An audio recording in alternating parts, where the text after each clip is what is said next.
Hello, Merry Meet. So, I want to review a very tiny little book today. It is just simply named Tarot.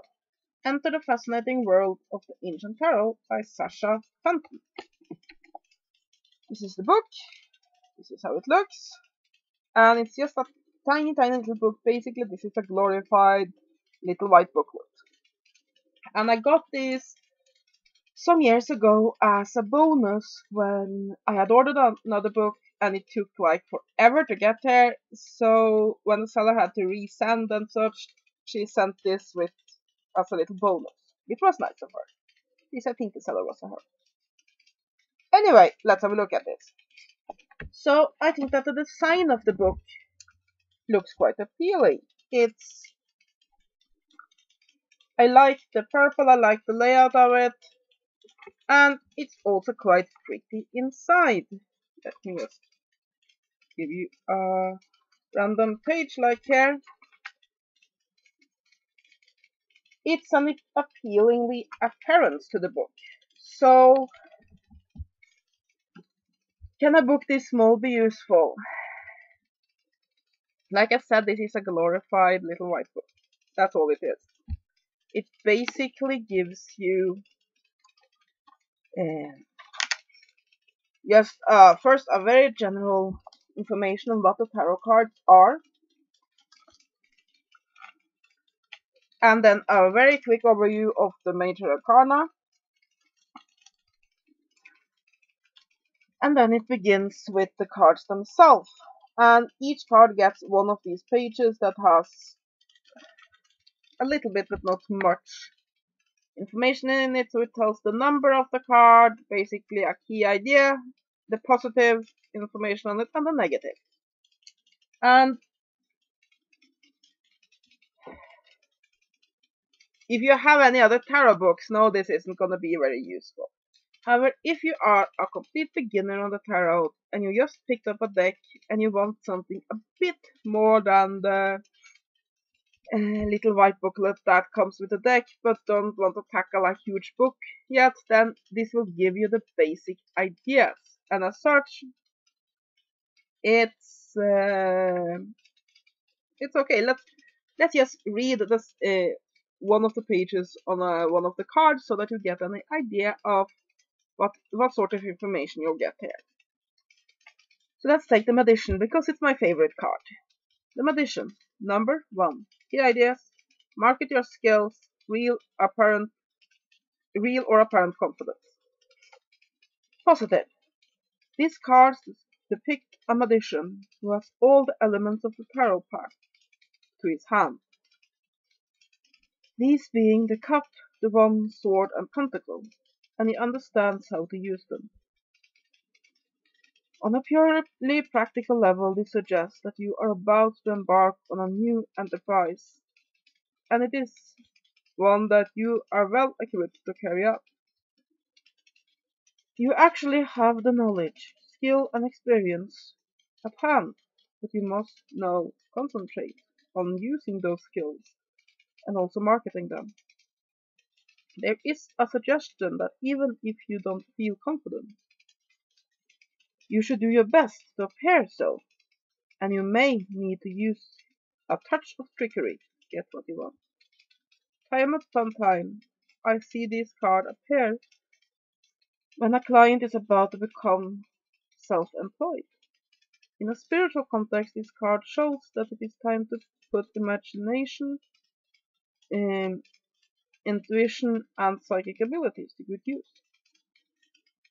The Magician can also announce the imminent arrival of an important man in the life of a woman, and in this case, the man will be amusing and intelligent.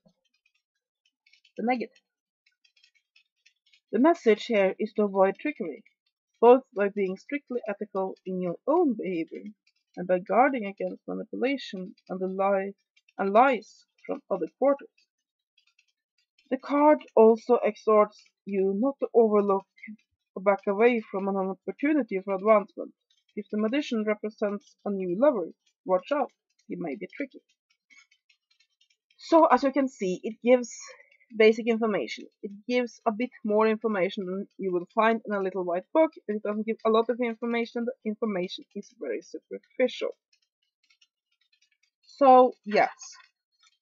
And it goes through all of the major arcana cards. Boom, boom, boom.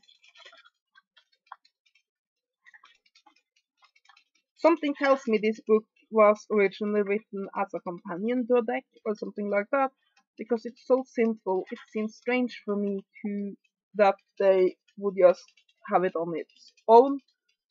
And also all the illustrations in the book are from one particular deck. So while I don't know if this is the truth, I do have a feeling that this was boxed with a deck. I have, however, seen this book on its own at times, so I don't know. Anyway, you have the minor arcana.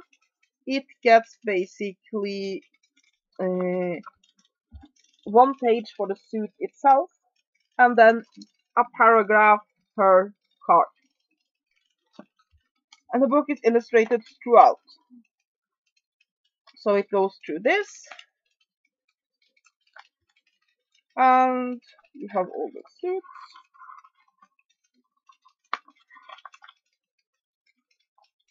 And I'm just flipping through the book because instead of using the index on the book is so small. Then you have one useful section which basically are of numbers, the significance of numbers in your reading. It's very small, very superficial, but is still very useful for a complete beginner. It discusses other things that can be important, like the ratios of the major arcana and the minor arcana, ratios of the various suits compared to one another. That's important. There's a small section about how to read the cards, some spreads,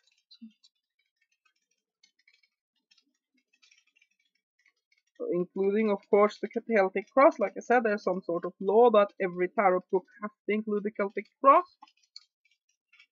You know, at one time I want to write a tarot book, and one of the pages is going to be completely blank, and it's just gonna say the Celtic cross. Nah, just kidding. Just for the hell of it. It's for shit and giggles. Because I'm like that. Anyway, and then we have a sample reading, and this is very useful for a beginner because it shows you the cards in practice. I've always believed in learning by doing.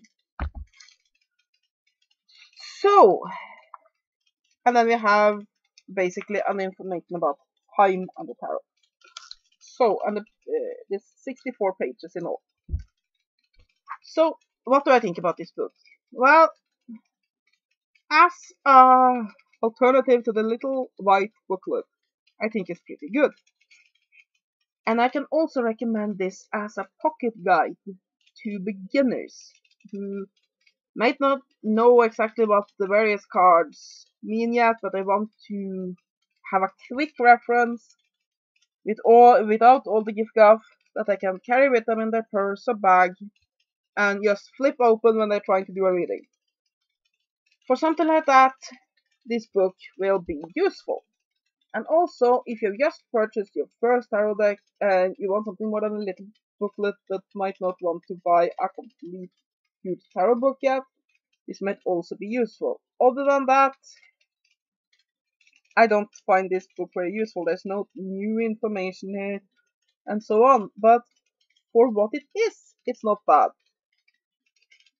But this has just the absolute basic information.